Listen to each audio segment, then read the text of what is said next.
नमस्ते दोस्तों, आप सबका एक बार फिर से स्वागत है आपके अपने YouTube चैनल सत्य सनातन में। आज हम बात करेंगे प्रधानमंत्री नरेंद्र मोदी जी की चीन बॉर्डर पर उस यात्रा के बारे में जिसके ऊपर एक तो पहली बात तो बहुत ज़्यादा प्रोपेगेंडा फैलाया गया, दूसरी चीज़ कि उसको लेकर के भारतीय जनों में बहुत उत्साह भी है। लेकिन उससे पहले मैं बात करना चाहता हूँ इस विषय के ऊपर कि क्या आपको नहीं लगता है कि अभी तक हम जिस पाकिस्तान के साथ में अपने देश की कंपेयर करते थे, हमारे देश में गाहें बगाहें जब भी देखे तो पाकिस्तान को लोग गाली देते रहते थे, लेकिन कहीं ना कहीं यह चीज़ भारत को उसके परिप्रेक्ष्य में छोटा बनाती थी।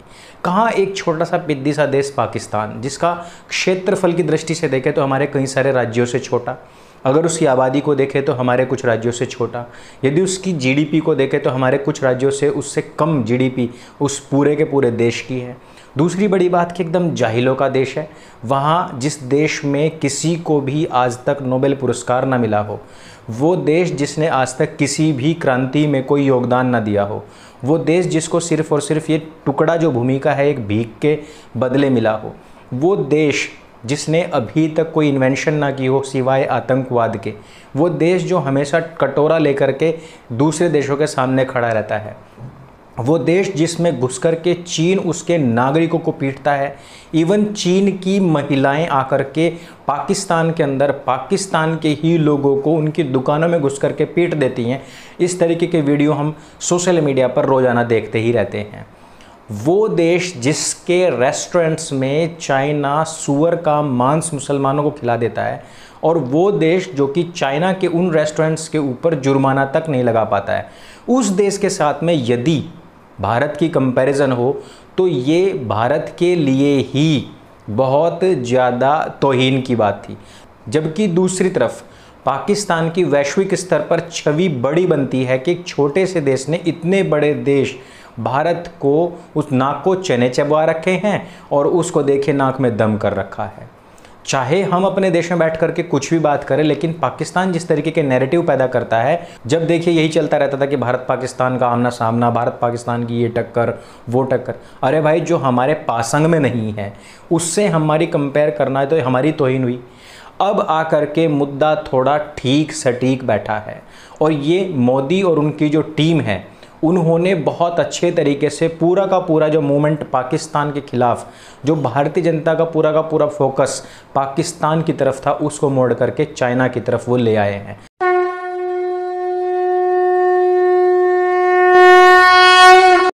आज जो प्रधानमंत्री जी ने कार्य किया है, जो विदेशी ज़मीन पर जाकर के लड़ने का हौसला भारत की सरकार में, भारत की सेना में आया है, उसका इतिहास भी हमें नहीं भूलना चाहिए कि हमारी सेना ने जब जब भी विदेशी ज़मीन पर अपना कदम रखा है, वहाँ पर उसने बड़ा भौकाल मचाया है। आज जिस देश को हम इजराइल के नाम से जानते हैं दोस्तों, उसके बनने में भारत का बहुत बड़ा योगदान है। भारतीय घुड़सवार सैनिकों की मैसूर, हैदराबाद और जोधपुर के घुड़सवारों की टुकड़ियों ने 1918 में हाइफा पर विजय का परचम फहराया था। उस दौर में यह आखिरी इस्लामिक खलीफा माने जाने वाले ओटोमन साम्राज्य का हिस्सा था। उनसे अलग यह इलाका छुड़ाया नहीं गया होता तो इजराइल कभी भी नहीं बनता। इस युद्ध में शौर्य के लिए कैप्टन अमन सिंह बहादुर और वफादार जोर सिंह को Indian order of merit, captain Anup Singh और सेकंड लेफ्टिनेंट संगत सिंह को मिलिट्री क्रॉस से सम्मानित भी किया गया था। इस युद्ध में मेजर दलपत सिंह को भी उनकी वीरता के लिए मिलिट्री क्रॉस मिला था। इस युद्ध के लिए भारतीय सेना अभी भी 23 सितंबर को हाइफा दिवस मनाती है, जिस पर नरेंद्र मोदी जी भी पहुंचे हैं। सिर्फ इस एक ही युद्ध में नहीं, बल्कि शायद जितनी बार भी भारतीय सैनिक युद्धों में उतरे हैं, करीब करीब हर बार दुनिया के नक्शे पर एक नया ही देश उभर करके सामने आया है। लेकिन ये बड़े ही अफसोस की बात है कि हम इन सब वीरता शूरता भरे वाले जितने भी कार्य हैं, अपने बच्चों को उनके बारे में याद ना दिला करके केवल और केवल यही बताते हैं कि यह तो देश गांधी का है जी, ये तो बुद्ध की भूमि है। इसका नतीजा क्या हुआ? इसका नतीजा ये हुआ कि जिन्हें भारतीय सेना के युद्ध में उतरने से आतंकित होना चाहिए, वो बेचारे मासूम ये मान लेते हैं कि इन्हें थप्पड़ मार दो तो दूसरा गाल भी आगे कर देना चाहिए। बीते 2-4 दिन में भारत चीन विवाद के साथ ही कई चीज़ें बहुत ज़्यादा बदल गई हैं। फ्रांस ने सीधे सीधे सैन्य समर्थन देने की बात कर दिया भारत को। ऐसा माना जाता है कि इससे पहले विदेशी ज़मीन पर लड़ने के लिए वो मक्का पर कब्जे के वक्त उतरे थे। यह माना जाता है कि नवंबर सन 1989 यानी कि 1979 में जब अल कहताबी ने मक्का पर कब्जा जमा लिया था तो फ्रांस की सैन्य मदद से ही इसको छुड़ाया गया था, जिसके ऊपर हम 2 वीडियोस ऑलरेडी बना चुके हैं। फ्रांस के ऐसा करने के साथ ही UNHRC में भारत ने चीन को एक देश मानने की नीति में बदलाव दिखाते हुए सीधे सीधे हांगकांग सिक्योरिटी लॉ की बात की और उसे अलग देश मान लिया था। भारत को कराची पर हुए किसी भी आतंकी हमले का दोषी बताने की जो चीन की जो कोशिश है उसको UNSC में अमेरिका और जर्मनी ने भी रोक दिया था।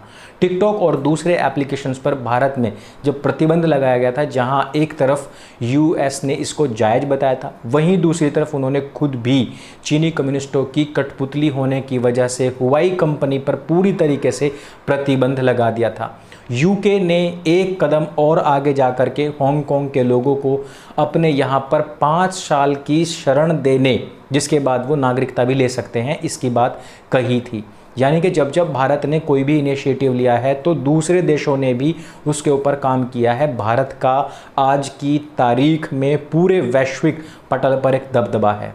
UK के इस कदम से बौखला करके चीन के विदेश मंत्रालय ने UK को नतीजे भुगतने की धमकियां भी देनी शुरू कर दी हैं।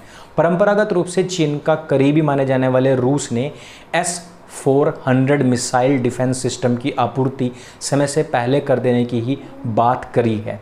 इस पर चीन की जो आपत्तियां हैं उसको भी रूस ने दरकिनार कर दिया है। और ये जितनी भी डिफेंस मिसाइल होती हैं, जितनी भी डिफेंस सिस्टम की मिसाइल होती हैं, ये इसीलिए होती हैं और ये इनका लेने का जो कारण था वो भी यही था कि इन फ्यूचर कभी भविष्य में यदि चाइना इस तरीके के कोई हमले करता है तो उसको डिफेंड करने के लिए, उसके अटैक को रोकने के लिए जो टेक्निक थी वो रशिया के पास ही थी और इसी वजह से उनको लिया भी गया था, उस पूरे डिफेंस सिस्टम को लिया भी गया था।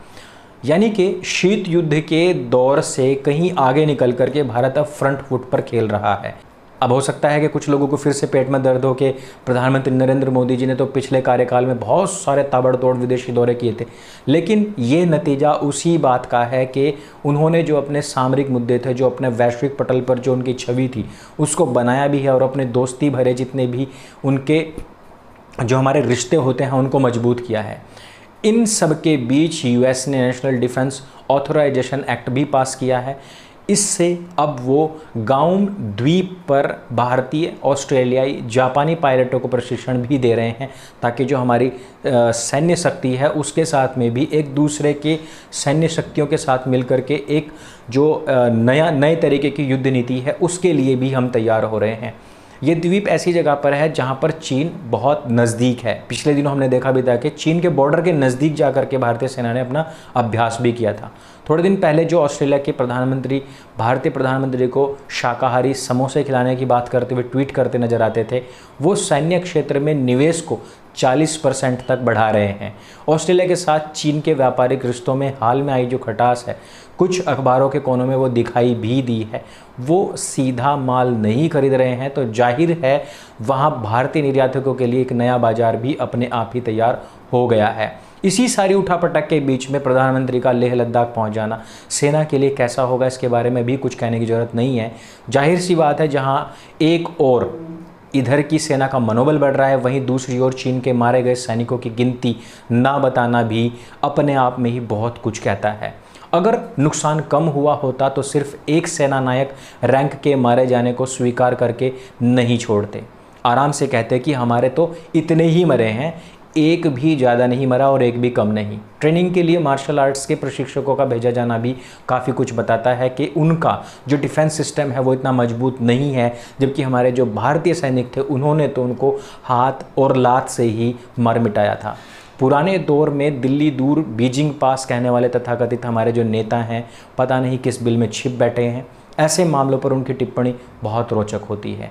बाकी ये जो बांके अपनी मूंछों के नए स्टाइल के साथ में सुबह सुबह लेह लद्दाख में होने की खबर के साथ साथ टीवी पर नज़र आते रहते हैं, उनसे ओनिडा टीवी के पुराने प्रचार जैसे कि नेबर्स एनवी, ऑनर्स प्राइड वाली फीलिंग तो आ ही रही है। आने वाला जो समय है वो बहुत कुछ बताने वाला है, लेकिन आप मुझे बताइए कि भारत की कंपैरिजन पाकिस्तान के साथ में होनी चाहिए या फिर उसकी टक्कर चीन जैसे देशों के साथ में होनी चाहिए। आप मुझे बताइए कि प्रधानमंत्री नरेंद्र मोदी जी का जो नया लुक है वो आपको कैसा लगा है। प्रधानमंत्री जी का बॉर्डर पर जाना और सेना के साथ में बातचीत करना आपको कैसा लगा है। इस वीडियो में सिर्फ इतना ही। यदि वीडियो आपको जानकारी से भरपूर लगे, सेना के इतिहास के बारे में ये वीडियो आपको कुछ बताती है और आपको बताती है कुछ नया, तो इसको सबके साथ में शेयर अवश्य करें। सत्य सनातन आपका अपना चैनल है, इसको सपोर्ट करें। मेरे संग बोले भारत माता की जय। जय हिंद, वंदे मातरम।